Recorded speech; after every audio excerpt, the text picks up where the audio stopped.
Welcome, everybody, to episode 2 of Prabhupada Memoirs, and Hare Krishna to all that are watching. And this week, we're so fortunate that we have Brahmatirtha Prabhu, who also is known, you might know the book where he's with Srila Prabhupada called Bob. He's called Bob Cohen. So perfect questions, perfect answers. And we'll be discussing this book. But just before I bring His Grace Brahmatirtha Prabhu on, I just want to give a little brief bio about him. He is a person who academia is in his blood. He did a BS, a bachelor's in chemistry, and then later joined the Peace Corps and went to India and as a science teacher. He's also the advisor for the Environmental Protection Agency. He's also a professional mediator and co-director of ISKCON Resolve, which is so important in our ISKCON community, and director of Bhaktivedanta Institute of Higher Studies. And not just that, on the material side, he is the director of the City of Gainesville's Planning Board, and he used to be a pilot, which I'm sure we're going to be asking him about as well. So without further ado, I really want to bring him on. So please welcome His Grace Brahmatirtha Prabhu. So nice to have you here today. How are you? Pretty good. I'm very happy to be here. I noticed my tilak washed off, but I'm still here in spirit. I'm very happy to be here, and I appreciate the opportunity to speak about His Divine Grace. No, and just regarding His Divine Grace, A.C. Bhaktivedanta Swami Prabhupada, you yourself first had contact with the Hare Krishnas back in, I think it was Greenwich Village in New York in the late 1968. And then you met Srila Prabhupada for the first time in November 1971. How was that encounter when you first met him in 1971? Well, like many encounters with Prabhupada, I proved that I wasn't very smart when I met him about meeting someone like him. I had heard the devotees chanting in Greenwich Village. I'm pretty sure the party, Jayadvaita Swami was on the party, and the mantra stuck in my brain. But at that time, the New York Post, a popular paper, had a centerfold every week. And in the centerfold, every week, the center part of the tabloid paper, they would have a picture of the latest guru to come from India. Because by 68, they started following Prabhupada to America. And some of them were really weirdos. And so they were making fun of it. So I couldn't figure out who's real and who's not real. I mean, there were some really strange fellows coming. And all of them were God, so it got even more confusing. And there were an awful lot of gods coming. And so I said, well, the only way I'm going to sort this out is go to India. So when I went to India, and I heard Giriraj Swami speaking at a festival in Calcutta. It was such a brilliant talk. It still sticks with me what he said, that I said, now, and I'd read the Gita in college and I loved it, but mystified by it. So then I went and saw a sign, Hare Krishna Festival, first time I'd heard of devotees in India, heard Giriraj Swami speak. And then I was overnight train ride away as a high school teacher. I'd go into Calcutta and stay at a youth hostel, and visit the temple. And one time Prabhupada was there. So I got to meet him. And so Prabhupada said, do you have any questions? So I said, sure. I'd just come from Bodh Gaya, where the Buddha received enlightenment in Bihar, the state I lived in. And so I asked, well, you're the Hindu path. Why not the Buddhist path? I was trying to do comparative religion. So Prabhupada gave me a really good answer. And it's a very typical answer I learned that Prabhupada would give. He wasn't going to say what the Buddha said. He wanted to discuss philosophy, not Buddhism, this ism or that ism. So he asked me, so what does the Buddha say? let's discuss philosophy. Mhm. So I said, well, there's eightfold noble and fourfold this, or is it 4 of these and 8 of those? And I'm stuttering, making a fool of myself. Finally, I said to him, well, I don't know what the Buddha says. I can't remember. It was from Buddhism 101 in college. And, Got you. and he said to me, well, why are you asking the question then? So after that, I kind of said, I think I just better listen for a while. I didn't really say much else. Wow. So it's nice how straight away you had that type of association with Srila Prabhupada and you started talking about a bit of philosophy and talking about Buddhism. That's just phenomenal how you had that association. Didn't it start then after, because 1971, after seeing Srila Prabhupada, I believe you then went to Calcutta and then Mayapur in 1972, February 1972, I think they had the festival happening. And yourself went there. And on the third day, the questions started to come again. And then Srila Prabhupada, you had an audience with Srila Prabhupada over a few days. And that's why we're so lucky that we've got the perfect questions, perfect answers coming out. So how was that meeting now that you met him first time, now 1972 in Mayapur? And you start to have these conversations with him in the Bhajan Kutir, if I'm right. Yeah. I'll show you. Please. So do not adjust your sets. Brahmatirtha Prabhu is coming back. There we go. Oh, wow. Oh, that's the look. So this was the actual original Bhajan Kutir, No, which looks very every time there's a flood, they have to rebuild it. It's a little okay. bigger than it originally was. In fact, I got a note recently from Bhavananda Prabhu, because he's in charge of that part of Mayapur, saying we want to rebuild it as it was when Prabhupada was here. And they're Wow. going to put a display in there for perfect questions. So he was writing me about it. I had suggested to them that they make the display. The best way to glorify Prabhupada is put the display in all the 40 plus languages the book is in. And because it's one of the more translated books, it turns out. So when I was in Calcutta and ran into the devotees, as I would try to do, and one young man said to me, we just bought land in Mayapur. I didn't know what Mayapur was. And he said, we're going to be feeding Bangladesh refugees. I said, count me in. And I was on break from my teaching. So I hopped the train up to Navadweep and took a boat across the river.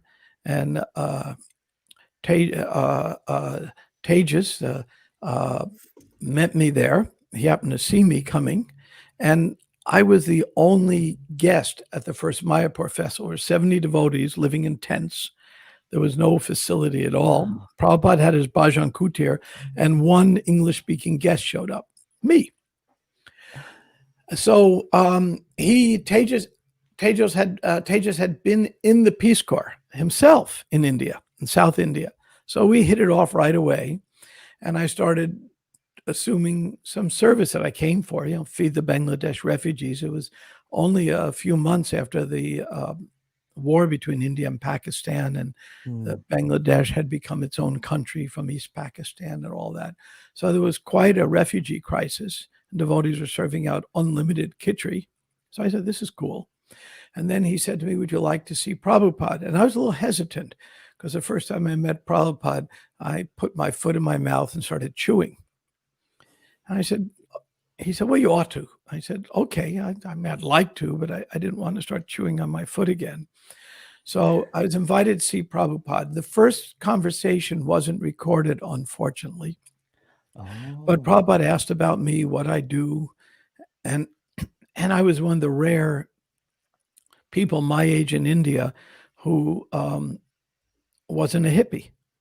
I was professional. Everyone else young in India from the West then had long hair and was stoned. And I didn't have long hair. Now I just long for some hair, but that's a different matter. But then I didn't have, but I, just was a teacher. And so Prabhupada asked if I had any questions, and I did. I was a little shy about it because my first experience was I really didn't have a good question. It was kind of so I thought in my mind, I said, okay. And of course, I met the devotees numerous times, and I had respect. I had taken up chanting of Hare Krishna since '68, but I didn't really understand things very well. So I said, okay, I'm going to assume he's the guru I came to India looking for. I don't know if he is. I'm going to assume so. I'm not going to challenge him on anything. I'm just going to be here to listen. And I was also serving out prasadam. So Krishna says in the Gita, just approach a spiritual master, render service, and he will give you the truth. So accidentally, I approached the spiritual master in the right mood, just in a humble mood to listen. Because after that first experience at Calcutta, I said, I ought to listen. But Prabhupada had such a charming way that he would draw me out to ask questions just by his smile, his effects, and the way he would very kindly make fun of my foibles. And it just made me feel so relaxed. And after the first hour of conversations, Shama Sundar, his secretary, said, "This is really good stuff." And he turned on the tape recorder. And then the rest of it got recorded. Oh. When Shama Sundar was after it was over, our conversations, a few days of conversations, Shama Sundar said to Prabhupada, "Boy, those are perfect questions." And Prabhupada said, "Yes, make this a book, perfect questions, perfect answers." And so that's how it turned out. That discussion is in Shama Sundar's Chasing the Rhino book. Amazing. That's so the first session wasn't technically recorded, but then after that, the sessions were recorded.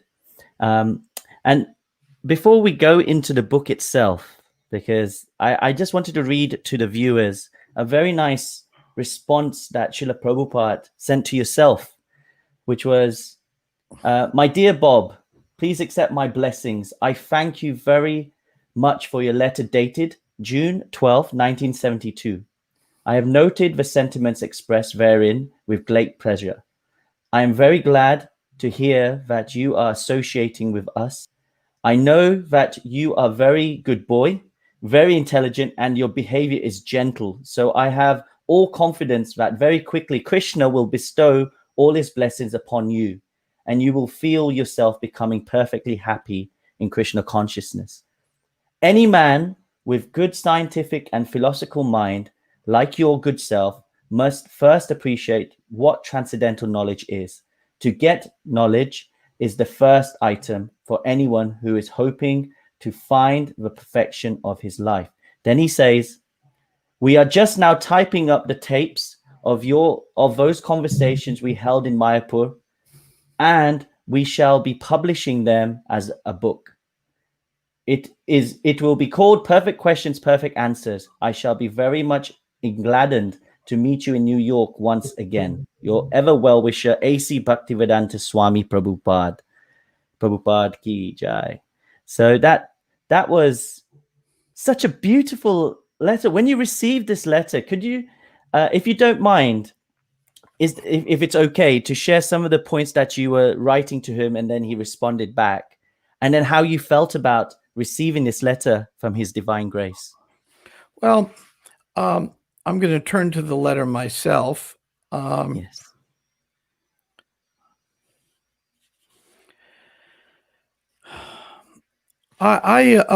When I received the letter, the mood I wrote the letter, my friend Atreya Rishi was going to see Prabhupada. So he said he would hand deliver a letter from me. So I carefully wrote the letter. Prabhupada had given me some advice. I saw Prabhupada in Calcutta again after we had our days of talking. And I was very confused because there were 70 devotees in Mayapur. and the only electronic device that exists in Mayapur was a ticket machine, like you get at a bakery, where you pull a ticket to who's next. At least it felt that way, because each devotee would take their turn, because there's only one person to preach to, and there's 70 who wanted to sock it to somebody. So it was me. So Prabhupada kept me in his hut all day with him, I'm convinced, to protect me.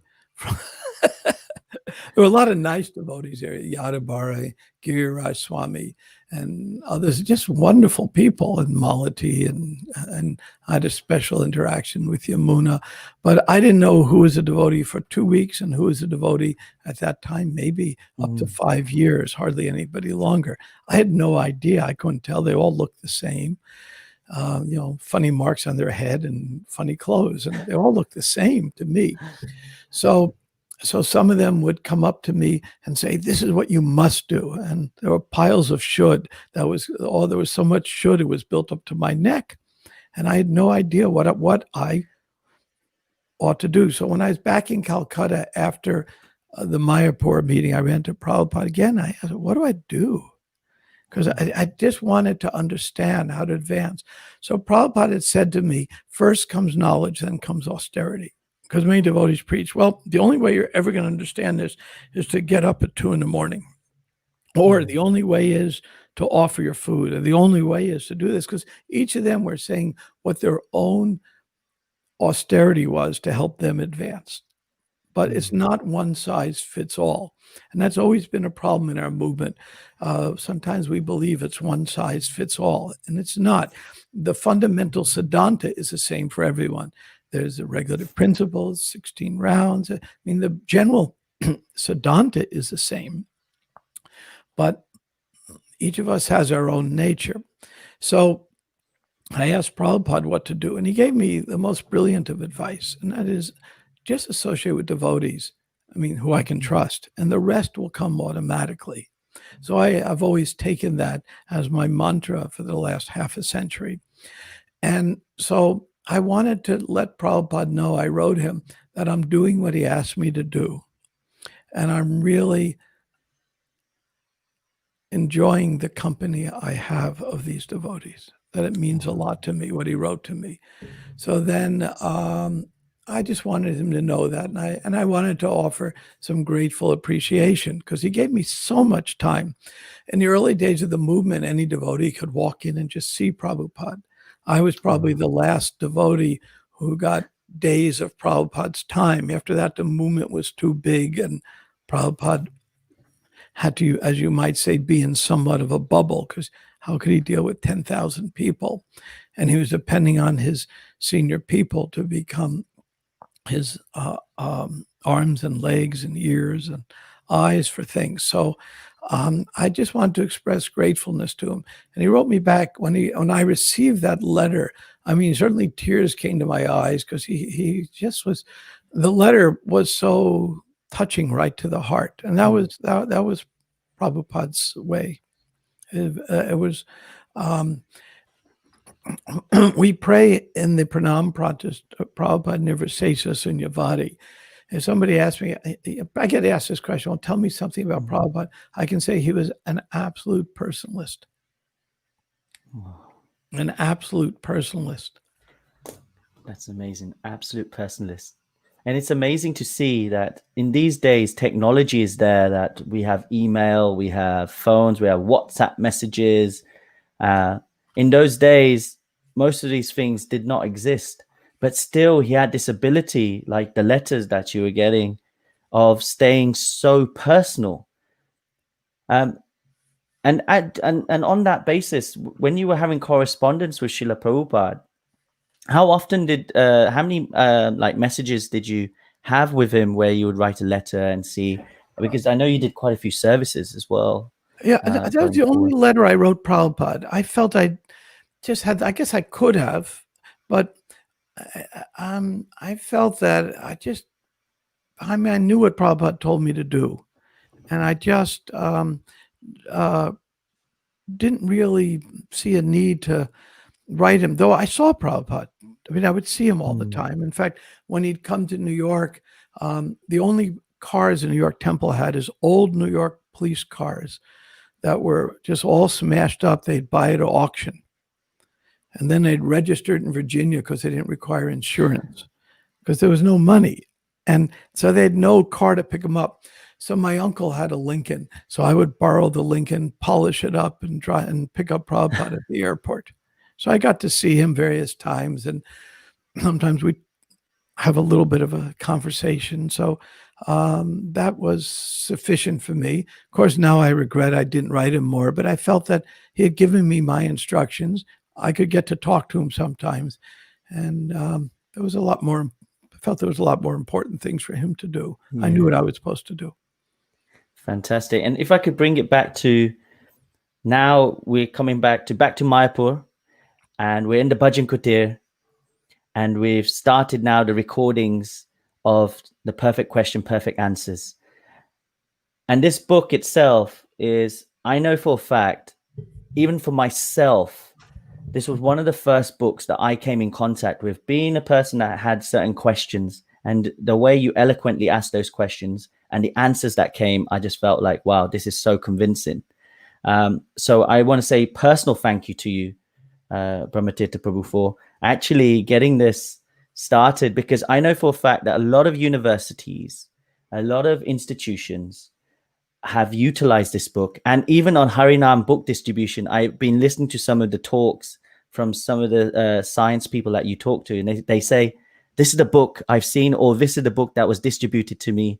So I think a lot of people on this session will be like, very thankful to you. And regarding this book, first question I have, because you have 8 chapters in it, Krishna, the all attractive, the Vedic culture, the real goal of life, the 3 modes of nature, becoming pure, the perfect devotee, acting in knowledge of Krishna, and advancing in Krishna consciousness. It's like the way the topics go is it takes us up and up and up. So was this the order the questions came in? Was there, or was there a specific first question that even when the recordings weren't happen, that was your first question that you asked Srila Prabhupada? Could I ask that question to you? Yeah. This was, the book is, when I got back from India, I was asked to do fidelity on the manuscript by Jagannatha Brahmachari then. And he asked me to do the fidelity, meaning listen to the tapes and compare it with the manuscript, because it was Mayapur didn't have electricity, but had a little generator, and it was playing music and lectures from the Pandal. And in India at that time, and even at current times, they have so many inventions. They're sending rockets, but the one thing that hadn't been yet invented in India was a volume control. It was always full blast. And when I go back to India, I still notice they're short of volume controls. And excuse my sarcasm, but anyway, they so sometimes it was hard to hear the tape. So even Prabhupada at one point told them to turn that down. So the loudspeakers.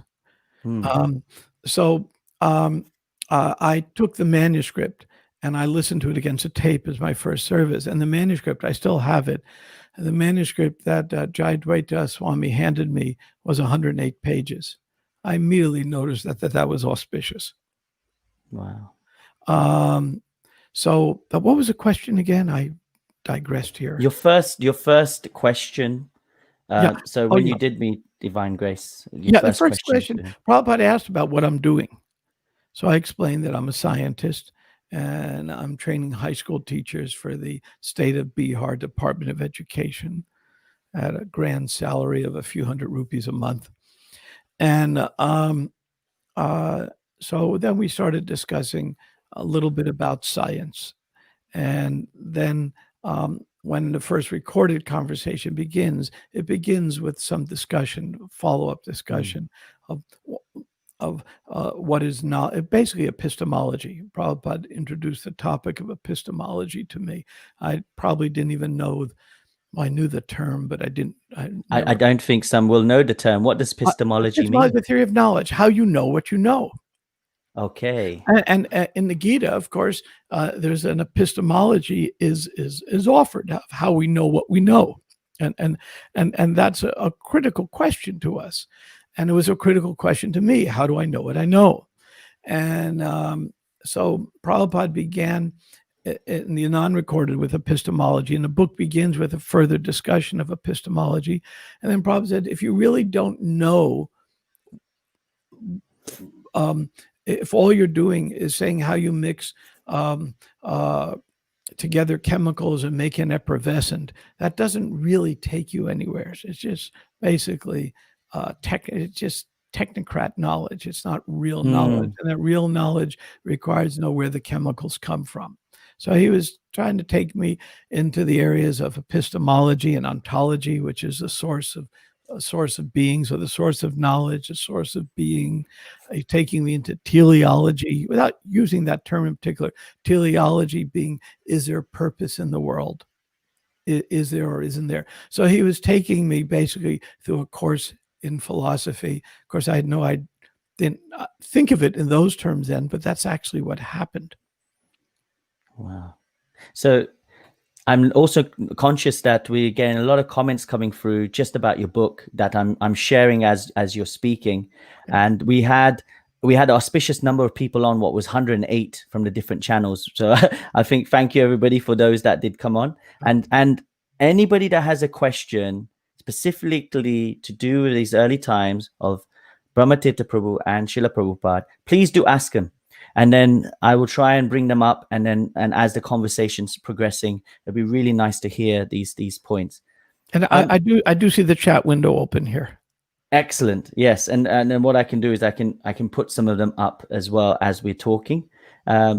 So now that the questions were coming, when did yourself, when you were asking these questions, which for me was, I found amazing and bold, and the type of questions I would love to ask somebody, but I would need to have that courage to really help. And I thank you for asking those questions. So when you ask these questions, when did you feel that, right, I'm feeling convinced now that Krishna consciousness is the way for me? Did it happen at the start, or was there a specific question when you asked? There was a moment yes, where everything changed.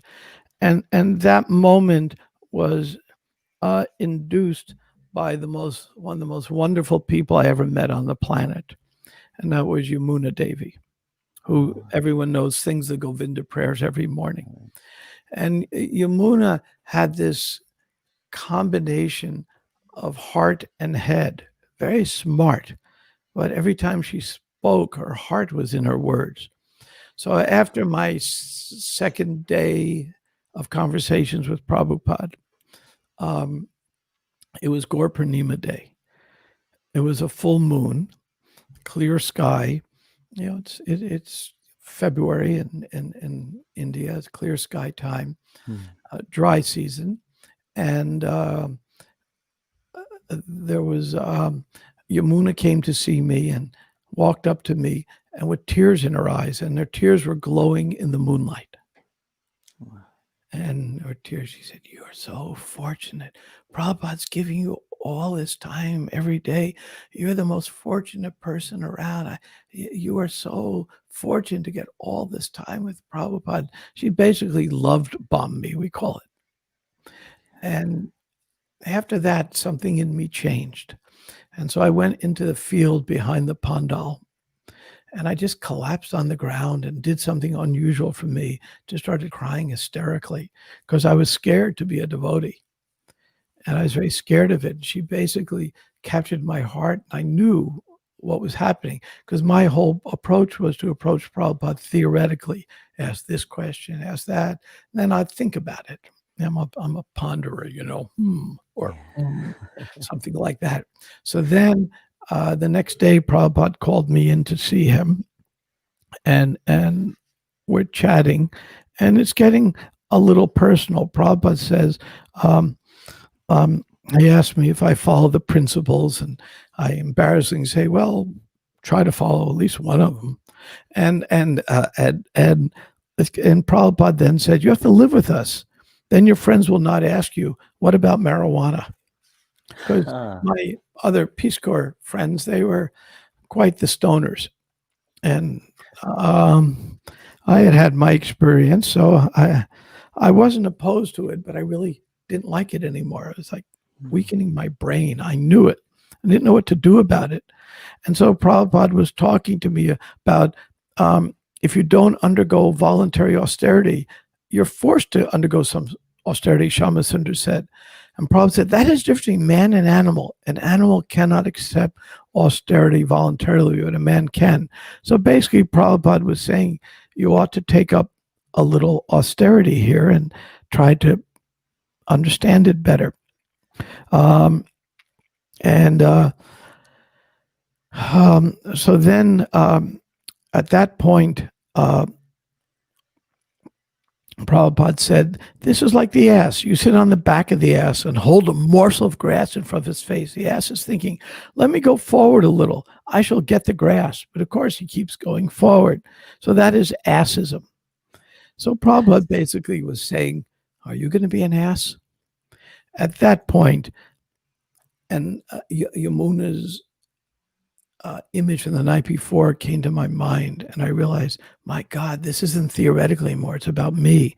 So I said to Prabhupada, thank you very much. I have to leave now, go back to my teaching. And Prabhupada said, don't talk L-E-A-V-E, talk L-I-V-E. I said, I was thinking of returning to my town, but Prabhupada said very sternly to me, don't return. I should stay here? And Prabhupada goes, stay here. If you tell me to, I'll stay. And then Prabhupada said, you're a very good boy. The same way those who have a pet dog would go, good boy, good boy. So at that moment, I knew I was Prabhupada's dog. Before it was theoretical, that I crossed the rubric at that point. And it was a very different conversation. Then Prabhupada said, you're a very good boy. And at that moment, there was a whole change in my mood. There was a long pause. It was much quieter, it says in a book. Then Prabhupada spoke in a much softer tone, describing really going on with me saying less and Prabhupada saying a lot more, talking about when the living entities forget Krishna, they're in the material world, and just talking about philosophy then. How Krishna is present in his name, and the idea that we all have to follow the laws of God, just like people follow the laws of the state. Some of them follow it voluntarily, and some of it follow it by being in prison. So you have your choice. And Prabhupada spoke to me a lot about existential freedom, because Prabhupada never told me, other than stay another day in Mayapur, what to do. There is the existential freedom. And we see the same thing in the Gita. The last instruction Arjuna gets from Krishna is, okay, do what you want to do. And I realized later on that that was almost unique in religious scriptures, where our existential freedom is openly declared. Obedience may be there, but you have your freedom, because bhakti yoga means yoga of love, and obviously love doesn't come without freedom. And so that was the rubric I had to cross at that moment. Thank you so much for sharing that touching story and your experience, especially with Srila Prabhupada. It's one question I just had, just so I'm aware, what does Peace Corp mean? Because I hear Peace Corp. Yeah. But, when John Kennedy was president, he decided, there was a book written in the late 50s called The Ugly American. Right now, we could do volume 2 of The Ugly American and have it become a bestseller. After World War II, Europe was all smashed, Japanese, Russia, the whole world was smashed. But America, we hardly had a bullet. I think a submarine, a German submarine lobbed a few shells on shore in America, but there was no fighting in America. So America then became the superpower. We had the first atomic bomb, and the economic boom hit post-depression, and American superpower. And America's had a certain swagger. going back from times of the Monroe Doctrine and Manifest Destiny. And for those who are historians will know all about this. And America had a certain swagger then. And Kennedy said, we can do better than this, going over the world, ignoring the local cultures and just being idiots. And the ugly American put our side in context. So Kennedy was a pretty decent president, apparently a very good person. And he said, we're going to do different. We're going to form a Peace Corps, and we're going to send young Americans overseas, let them live on the local salary. Yeah, I was getting a few hundred rupees a month in India, which at that time was barely enough to live on. And we're going to train them in the language and have them help out local people and do a cultural interaction.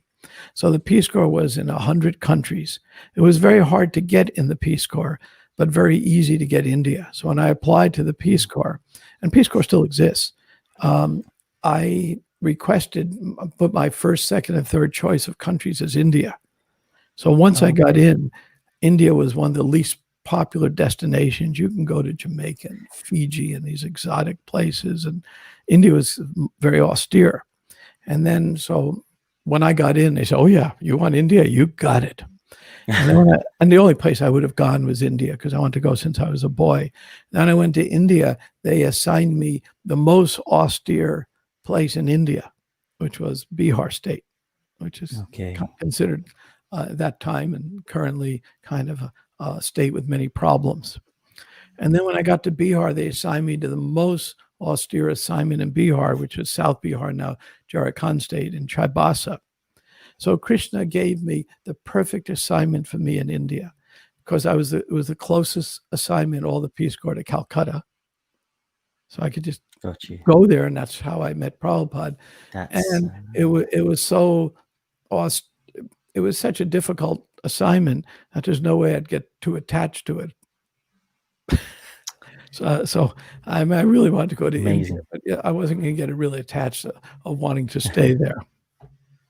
So just because you've got that scientific background, and I just wanted to just bring this question up. Daniel Tapia he says, a question please from Peru. So thank you, Daniel, for tuning in. Please, can you tell me how your idea of science changed after meeting Srila Prabhupada? Well, Daniel, you've asked a very nice question. It was a philosophical change. And of course, the director of the Bhaktivedanta Institute of Higher Studies now, and this is what we deal with every day. And I was under the illusion that science would have the answers, though when I was in an undergraduate school, a very technical engineering school, like an American equivalent of India Institute of Technology. And it was a real nerd school, to put it bluntly. And the humanities department was in the oldest building, the furthest reach of the campus, in the basement. And the only courses I really enjoyed were the humanities. I just couldn't figure out why. And when I talked to Prabhupada, then it answered that question, because the science was answering the question how, not why. For example, if I ask a scientist, why is the sky blue? A scientist say, because it's the refraction of light and all bouncing off of particles, etc. No, that's not why the sky is blue. That's how the sky is blue. Why is a philosophical question. Yes. And so what I understood is science is going to tell me how to some degree, but it's not going to tell me why. And the only way to really have a complete picture of the world is to combine science with philosophy. And that was a mission when Prabhupada established the BI, to combine science with philosophy. When we had the 1977 conference, Life Comes from Life, in Vrindavan in October, 1 month before Prabhupada left us, we were having that dialogue. I was there with Sup Damodar and Brahmacharya then, and Sadaputta, and a few other scientists. And we're meeting with some very, very big shot scientists came to Vrindavan, actually. Worked out quite well. And every night Prabhupada was too ill to go. He called us in a room. He said, what were your arguments? What were their arguments? And he wanted to see how we combine science and philosophy. So there we go. So it's science will show us the how, but not answer the why. And that's Correct. where you say bring science with philosophy. That's such a nice way of putting it. Thank you so much. And thank you for that question, Daniel. And regarding your days when you were with Srila Prabhupada and the Bhajan Kuti, there are 3 days, if I'm correct. It was 3 days? Yes, I believe so, yes. Yeah. And in those 3 days, of course, you would have a certain time where Srila Prabhupada would come. Please walk us through, because it was a festival going on. Walk us through how it happened and how you knew, okay, we're meeting at this time, and any interactions that we wouldn't have known. It was quite interesting how that happened.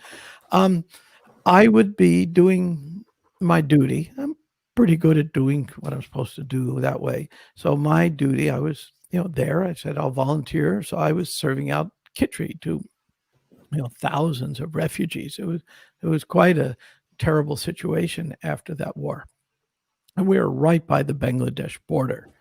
So the refugees were unlimited, and somebody would come running up to me and say, Prabhupada wants to see you.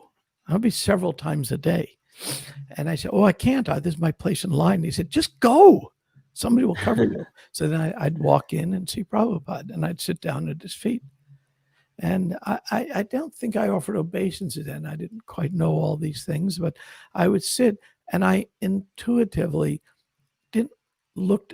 He was on a raised platform, so I would intuitively be looking at his feet. And so I would just be staring at his feet as he talked to me. And then conversation would end, and Prabhupada would say enough. Then I'd go back to whatever my seva was, and then somebody would come running. Prabhupada wants to see you again. Remember, that was easy. I was the only guest there. There was one guest. I mean, a few big villagers came, but I was the only English-speaking guest there. Okay, so you had all this association with Srila Prabhupada. That's it. When after the 3 days were over, what was your feeling like? I know Srila Prabhupada said stay. What was your feeling like after these conversations had finished? Number one, about having those conversations with Srila Prabhupada. Was there any type of reflections you had straight after? Yeah, I immediately felt, I'm done here. There's no point me staying in India. I came to India to search the origin of the Gita, and I was curious who were the legitimate followers of the Gita, because that New York Post centerfold had upset my Apple Card. You couldn't tell who was who. So I needed a scorecard to know, and I knew I had to go to India. And I knew since I was 10 years old, I have to go to India. It was something inside me said I'm going. So after that, I said, I really don't want to be, it's time for me to go home. Shortly after that, the Peace Corps was kicked out of India anyway, because during the India-Pakistan War, the Soviet Union in the Cold War sided with India and America sided with Pakistan. And we still have remnants of that in the geopolitics of the area. And so just before we were kicked out, I resigned my position and said, I'm going back to America. Also, I had a wonderful fiance in America before I went to India. So I'm married to now for 48 years, and she knew nothing about Krishna. I wrote letters, but she just didn't know what I was talking about. But then she came home and she met Prabhupada, and that also changed a lot of things. There's a funny story. When she met Prabhupada, I had no trouble with his accent. I mean, obviously, I had a Bengali accent. I had no trouble because I'd lived in India. Hum kuch Hindi jante hai. I had the swing of things. And so I had no trouble. When she met Prabhupada, she couldn't understand what Prabhupada. She asked Prabhupada a question. She couldn't understand what Prabhupada was saying. So Prabhupada, he's speaking English, of course. So Prabhupada turns to me and goes, translate. It was He very became a funny. translator. Yeah, from English to English. It was very funny. The one thing people don't know, people say, tell me something we don't know about Prabhupada. I'll tell you something. Mm. We all know Prabhupada had a good sense of humor. Most of us have no idea how good it was, how funny Yeah. Prabhupada was. When I listen now, I see all the jokes he was saying and funny things and plays on words. But we were 50-year generation gap with Prabhupada, 10,000-mile cultural gap.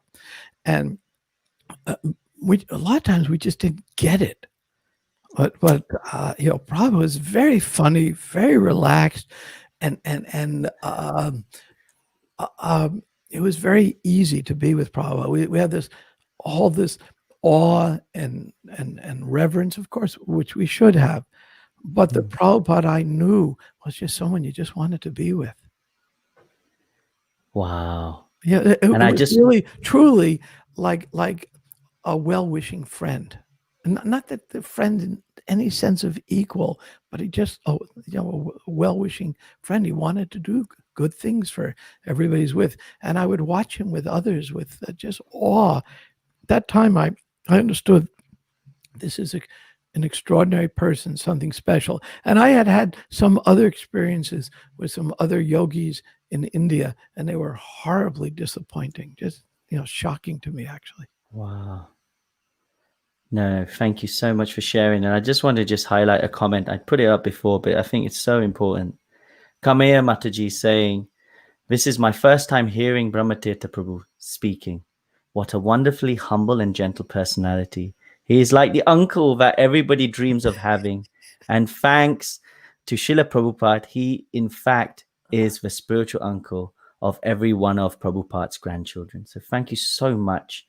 Thank you very much for that comment. It really touches my heart. And wow, thank you so much. From the interactions I've had with you, I feel so fortunate to be speaking to you, Prabhu, because you have, and we'll go on to some of your points of what you're doing right now as well in ISKCON, which I think is be great to cover. But before that, I've got a few questions coming through.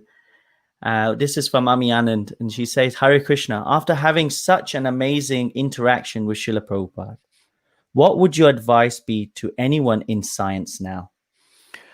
Get out of it. No, that's a joke. I didn't mean that. Do what Prabhupada wanted me to do, study hard. I mean, I went back to graduate school in India and I studied hard. So study hard, understand science, but the key is get some good association.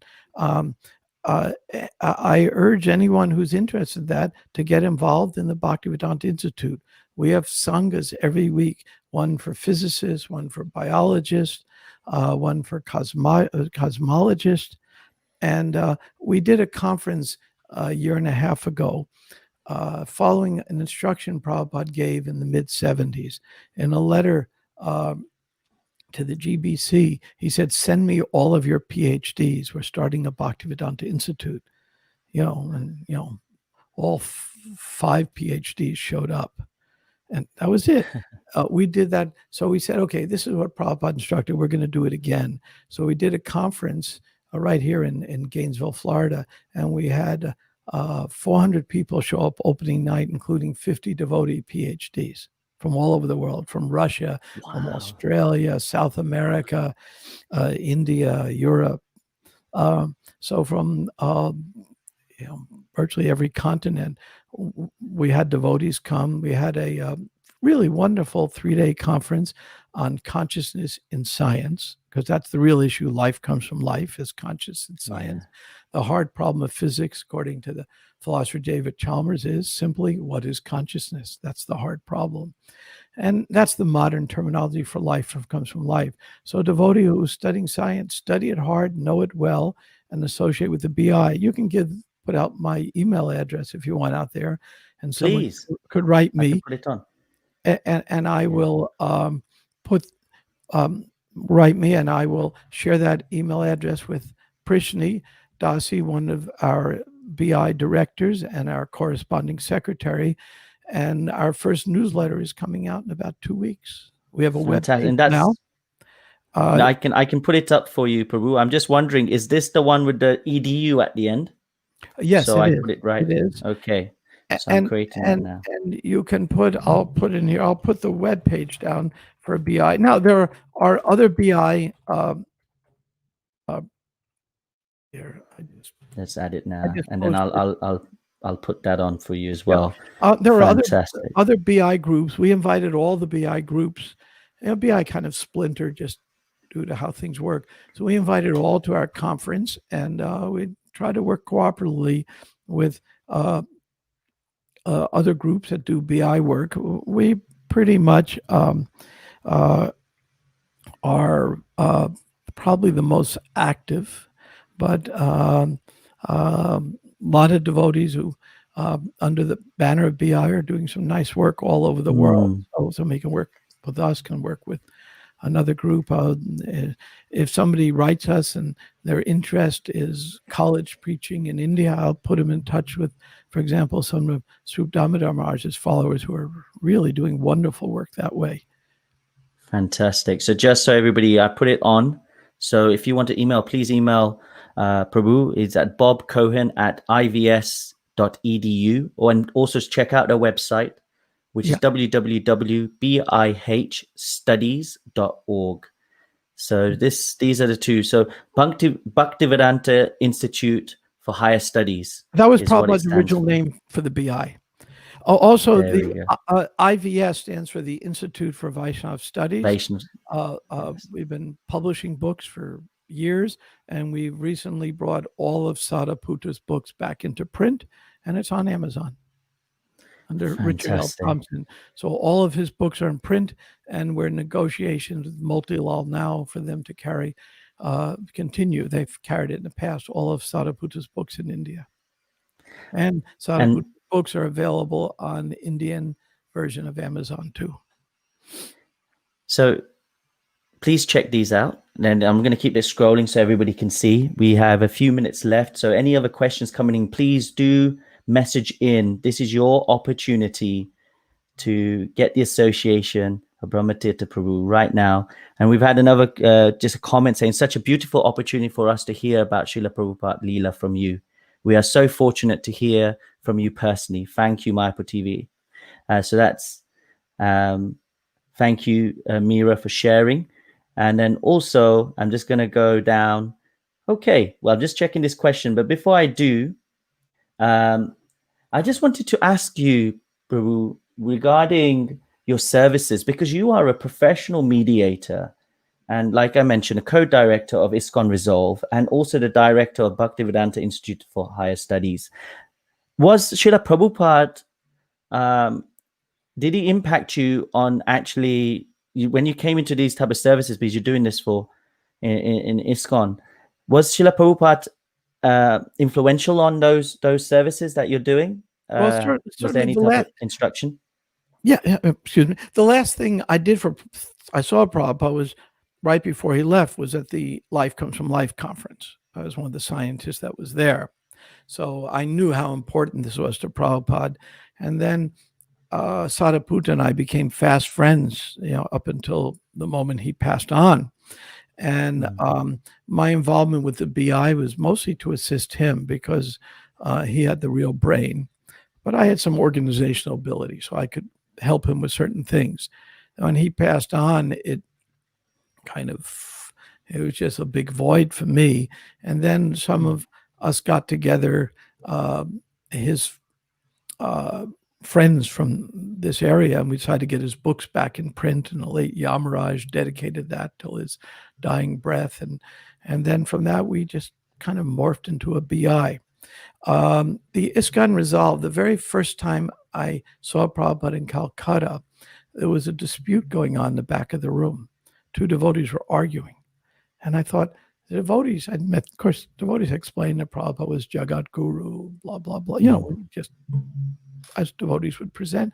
And I said, well, how can people be arguing when the Jagat Guru is here? Why don't they just ask him? And I was kind of like a little I noticed that, and it was really strange. Later on, I understood the rest of the story, what happened, and it gave me a really important lesson. One of the devotees was a Swami who was having spiritual trouble and wasn't going to make it as a Swami, and the other one was kind of talking to him. But this devotee had made up his mind already. And Prabhupada knew, I could tell, that this devotee was going to violate Prabhupada's instructions. And if Prabhupada gave him another instruction not to, then he'd be violating 2 instructions. And so Prabhupada just knew better let nature take his course. And I watched that. We had a horrible incident in New York where the temple president's wife did the weirdest things I've ever seen in a movement. And I watched how Prabhupada dealt with it. And he sent 3 senior devotees to investigate, but how he dealt with all the various devotees involved. And it was such brilliance for resolving conflict.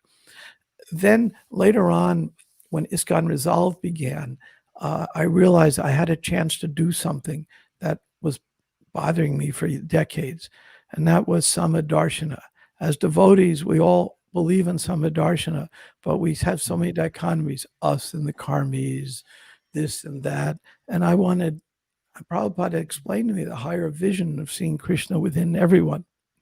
So I saw ISKCON Resolve as my personal way to purify myself for Samadarshana. And then I took tons and tons of courses and training. So if we work at something long enough and we have the nature, we can do it. So I do conflict resolution ISKCON, but I saw that just as a follow-up of how I saw Prabhupada dealing with conflict. And then ISKCON Resolve gave me a chance to get a training and practice in that. And obviously there are people much better at it than me, like Raja Bihari and others, but it's worked out well. It's helped me have my own Samadarshana, because we're always fighting us and them. And the goal of philosophy is a unity behind the many. And though Prabhupada at times would step down, as he called it, the second platform to make distinctions for protecting us, Prabhupada's ultimate vision was seeing Krishna within everyone. And we have to have that ultimate vision, though sometimes we must step down and make some distinctions just to protect the movement and ourselves. Thank you so much. That's really nice to hear. And I'm getting some questions coming in, so I'm going to put them up. Melissa Husa, if I'm correct, she says, would you say that reading Srila Prabhupada's books is a good start for a non-scientist who tries to have conversations with friends who are devotees of science, but don't find the need to have Krishna? Well, listen, you asked a question that I've asked too. I like that question a lot. I would say for a non-scientist to have the best book for you to read is simply the one you're going to read. It's as simple as that. If you're going to read a book and you're not really going to read it, it's not going to work. So when somebody, especially new, I always try to find what's their interest. For example, somebody may be interested in philosophy. There's the right book. Somebody's interested in questions and answers. Well, I know that book. And somebody else is interested in biographies. I've given Radhanath Swami's Journey Home as a first book to many people because that's the one that's going to match them. And that's going to match their interests. So I try to match up the person's interests. And that's what Prabhupada would do when he'd have conversations. He did it with me. It wasn't recorded. Found out where I'm at. And then things went from there. So, and of course, Prabhupada had the ability to read someone's face and know right away where they're at. I mean, I watched that many times, that ability. So for the rest of us who may not be so adroit, we get to know someone. St. Francis says, if you want to be understood, what do? You understand. First you understand, then you're going to be understood. So the best books are the ones that someone really will take an interest in. Fantastic. And we have plenty of books. Some are written by Prabhupada, some Prabhupada's followers, some about Prabhupada, and whatever book works to get them in. Some people, Prabhupada's Gita is the best one to give them. Some people, because the language may be archaic and to some, I may give them a different book, and then they'll read Prabhupada's Gita with great appreciation. No, fantastic. So check the audience and then see which book would be best for them suited. Right, just a few more questions, and we must will come in. But these questions are really nectar. So thank you, everybody. Sarva Medley, she says, did Srila Prabhupada share anything on his vision for the development of the Mayapur project early on with you? Well, that's an important question. The answer, when I was there, Prabhupada envisioned a whole city. He laid the cornerstone for the Lotus building, went deep down into the ground and down a ladder and put the cornerstone. And so Prabhupada envisioned a whole city. I couldn't imagine such a thing happening. It reminds me of the story of some subway conductor in New York came forward after Prabhupada passed on. And he said, yes, I met your guru in 1965 before Prabhupada had any followers. We were sitting on a park bench together. And he said, so what do you do? And Prabhupada said, oh, I have thousands of disciples and hundreds of temples and big cities. And I have all these things. And the fellow said, but you look very poor. Where is it all? And Prabhupada said, oh, it is simply separated from me by time. And so all I saw is Prabhupada met with his godbrothers. They came to see him, and he was extremely respectful to them. And he envisioned what he was doing, but I wasn't in on the details. And many of those conversations, of course, were in Bengali. So I knew a little Hindi, but zero Bengali. So I couldn't pick up on anything. And then many of the conversations Prabhupada did privately with his godbrothers. But I've had many, many talks with one of my dear friends who lives nearby me is Harikesh Prabhu. And we've had many, many talks about this. And I think he and Jagannatha Swami received more instructions from Prabhupada than anybody. And Prabhupada had a real clear vision from the very beginning what he wanted in Mayapur.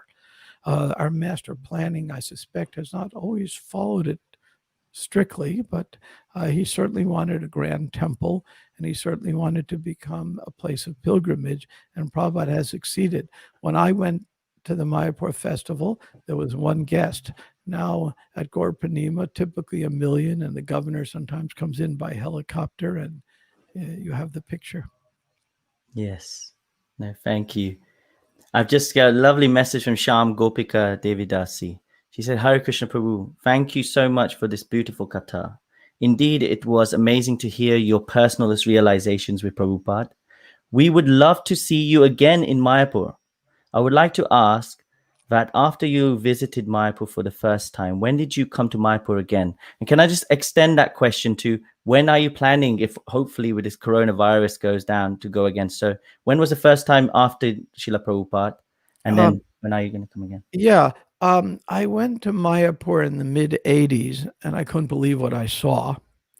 And then I went again Mayapur in 96 because I was in Calcutta for Sut Damodar Maharaj's Bhaktivedanta Institute conference. Well, my last 2 trips to India were just Vrindavan. I went for Kartik. So as Krishna plans, I have a ticket, which I'm not going to use, to go to Vrindavan for the Govardhan retreat in December, but COVID will have different plans. So maybe in March, Jagannatha Swami wants me to come when they inaugurate the exhibit at the Bhajan Kutir. So I don't know when that will be, amazing. but I'd love to go to Mayapur. Vrindavan was a place that was scary for me because it was kind of a heavier vibe. Mayapur is more relaxed. But finally, after a lot of prayer and good association with people like Burajan and Satchidananda Swami and Indradumna Swami, I was able to finally get a little taste for Vrindavan, because it's a little different. So I've focused on Vrindavan, but I think my next trip may be Mayapur. We'll see. As Lord, I found that when I want to go to India, I can only go when I I seem to get a divine invitation because I make my plans and they don't work, and I don't have plans, and next thing I know, I'm in India. So it's very mysterious to me. So look out. Hopefully March, as you just Yeah. heard here today. COVID, of course, COVID. affects everything. I anticipate by the beginning of the year we'll understand what's going on. It's just a strange time, but it isn't all the sadness of COVID, especially Bhakti True Swami, which is Yeah. in grief beyond. We all have that beyond description. Nevertheless, the Yamuna River is blue again, so something good has happened. Yes. And I'm going to finish with one last comment from Chaya Patel. She says, good association is key, like you mentioned. Srila Prabhupada's first instruction to you, do not leave, live. Have good association with devotees. Thank you for sharing your spiritually uplifting association with His Grace Yamuna Mataji, Chudamani Dasi. So on this basis of association, I just wanted to say thank you so much, Brahmatirtha Prabhu, for sharing such lovely insights. And I think a lot of people on this session now feel like they have a spiritual uncle that they can get in contact with if they, and I'm going to put your details back on so everybody can see. Of course. I'm just going to take it. So Yeah, I just want to say thank you for that. Yeah, I just warn people I can be slow on email because there's too many of them, but I'll answer everything eventually.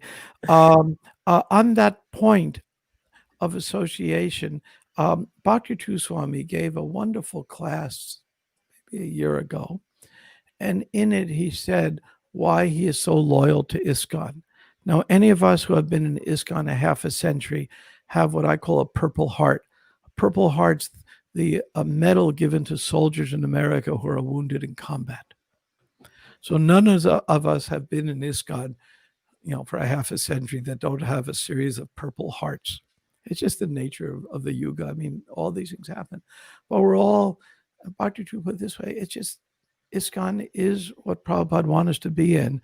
And Prabhupada would paraphrase the English saying, and it would say, I love the ISKCON, right or wrong. That doesn't mean the wrongs in ISKCON and the mistakes that are made are just ignored or 1984 double think. That's why we have ISKCON Resolve, GBC. We have systems. They're not perfect. I'm on the Sabha. We try to do things to improve the society. But as Bhakti True Swami put it, no matter what happens, the slings and arrows of outrageous fortune, as Hamlet said, the question is not to be or not to be an ISKCON. The question is how to be an ISKCON and how to find the association that works for us. There we go. What lovely concluding words. The question is how to be in ISKCON and find the association that works for us. This is so been absolute privilege and honor to speak to you today. And I feel it may not be our last time, if that's okay. I am quite humbled to have an audience like this. Due to COVID, I've never heard more classes in my life live, and I've never given more classes. So all the sadness COVID's given us, it's given us an opportunity. And I never would have met you, who's one of the best interviewers I've ever interviewed with. You're fabulous, not only because of the way you ask questions and the way you set it up and the way you prep me of how to set up tech properly and mentally for it, but just your demeanor. I observe good interviewers, and good interviewers elicit when somebody does a good interview, it's because the interviewer knows how to elicit the best of responses, and you have that ability wonderfully so. Thank you for the blessings. And we'll see everybody. Please do check out, as as Kaminiya Mataji said, Prabhu's going to get a lot of love bombed messages coming in his emails. So Bob Cohen at ivs.edu, and also the website, please check it out, www.bihstudies.org. These are the two places to connect. Yeah. Let's take this further and let's keep this association going. Thank you so much. And the final thing I think I have to say is Hare Krishna. Hare Krishna. To yourself, and we'll see again, everybody, next week, where we'll be talking to Her Grace Malati Prabhu on her experience. She was in Mayapur with me as Prabhupada's cook, so I'll be tuning into that one. I love Malati. Fantastic. I just love Malati. Thank you so much. We look forward to. Thank you, Prabhu. Hare Krishna, everyone.